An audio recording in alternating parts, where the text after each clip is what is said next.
Hey everyone, how are you doing? It's Miss Coconut. So today was such a lovely day. I hope that you enjoyed your day. I feel like it's the weekend already. Probably because I didn't do much. I got up and went to Walmart to pick up some kabuki brushes I ordered. I went to Chipotle and had a salad. I had some wine and sat outside. And that made me think this is a great time to talk about summer solstice. Summer solstice is the time of day when the sun stands still. So we honor the longest day of the year. You may also hear people call this Midsummer's Day or Letha festivals or Letha celebrations or Letha altars. And that Letha is a term, I think, that from what I read, is a old term to mean summer or June, July, So we honor the connection to the sun. We honor, letting our hair down. We celebrate that the earth is ripe and full. And it is definitely seen as a marriage of the sun and the earth coming together. So you'll see lots of bonfires. People will stay out. Like you'll see people outside on a sidewalk, right? Like they'll just pull up a chair and sit outside. They're having fun because they have nowhere to go or the weather is warm. Even when you get off work, it's just like, what can I do now? You don't just want to go inside the house. You want to be outside, just feeling the warmth of the air. It makes you feel like things are not so bad. You'll see lots of parties and cookouts. People have all white affairs. Ritualistically, people have pagan festivals. You'll see dances and suppers outside, altars. Now, if you have a chance to ever do an altar outside, it's such a beautiful occurrence. You use crystals and flowers and candles and barks and fruit. It's beautiful. If you don't, you can certainly set up a altar inside. I'm going to just do a very simple one on my kitchen table. You want to set up an altar where the room gets a lot of sun because we are celebrating the connection to the sun. Summer is the time we get to cook out, right? We have parties, we go to the pool, we barbecue, we catch up, we bond. Summertime. It's the time to have fun, let your hair down. And it was always seen as a time when the witches would show out. Some activities you may want to consider for your summer solstice celebration would be to, raise your energy by grounding or going outside and earthing. So take your shoes off, sun watch, sun gaze, plant your feet on earth and absorb energy, release the energy into the earth. Thank Mama Earth for supporting you.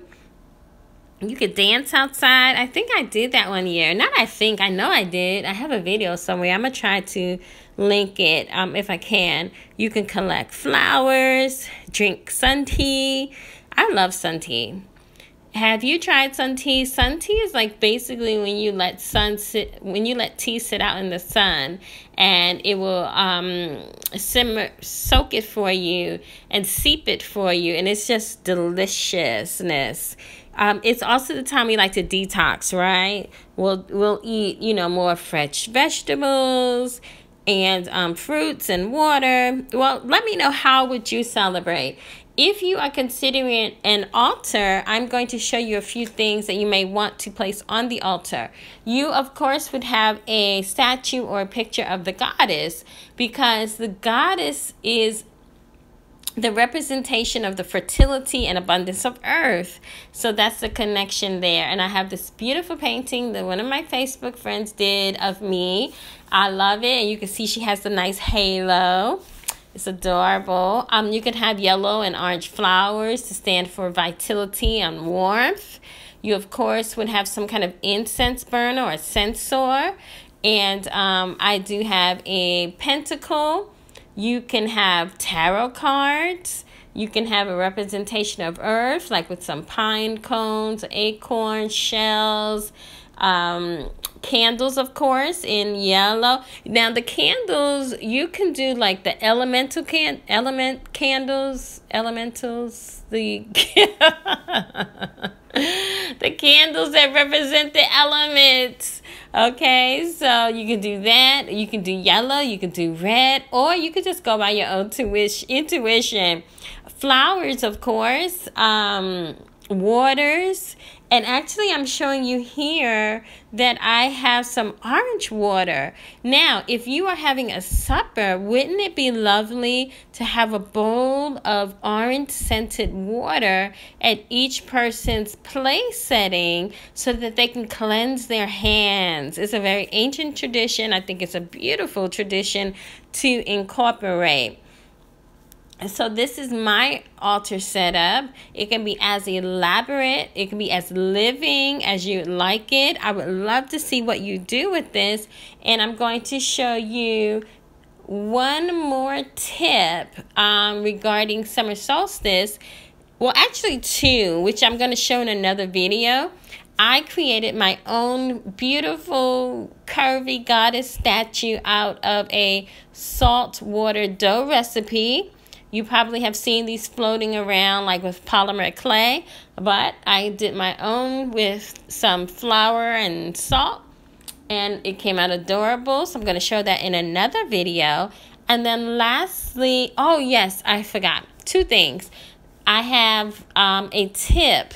If you want to incorporate like a citrus-based essential oil, try lemongrass because it's a great antibacterial agent, okay? So it's going to help reduce the infections and reduce like bad yeast and mold and bacteria. What you would do with this is add this to your dish soap. So you could take about 25 drops per 2 cups of dish soap and add that in, and it smells delicious and it's just a great agent to use. And now the last tip I have, if you're having a cookout of any sort, a barbecue or a feast for summer to celebrate fertility, why not make your own citrus-based sugar to rim out those awesome drinks that you're having? I simply took some sugar and yellow food coloring, mixed it up, and voila. This is going to look amazing on those awesome drinks, which I'm going to show in another video. But I'll just show a little bit of the sugar today, and then, just keep watching my channel because I'm going to bring you some new content to show some of the things I'm discussing today. So I hope that you are going to do this craft. Thank you so much for watching. And as always, Om Shrim Brezi.